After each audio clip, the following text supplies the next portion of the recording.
Реформска агенда во пракса со очекувања за напредок или застој во европскиот пат поради политичка вина.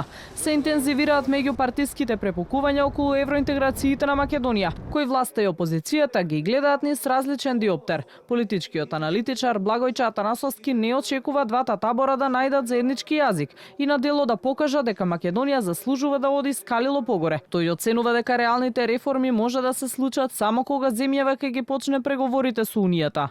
Сум скептик, бидејќи во овие 35 години покажавме дека во состојбите поврзани со правосудството, независноста на судско-обвинителскиот систем, ако сакате, ефикасност и независноста на институциите на системот, јавната администрација и сите тие работи кои значат подобрување на целокупното општествено живење, не се покажавме како држава и мислам дека само политичките партии се препукуваат меѓу себе, обвинувајќи се која кочи реформската агенда. На вистина Македонија 35 години нема институционален капацитет кај политичките елити да ја спроведе таа реформска агенда. Во меѓувреме соседна Бугарија е на чекор до официјално формирање на политичката влада на чело со Румен Радев, а од македонска страна беше најавено дека со тоа ќе почне интензивен ангажман за продлабочување на соработката со цел да се решат отворените прашања.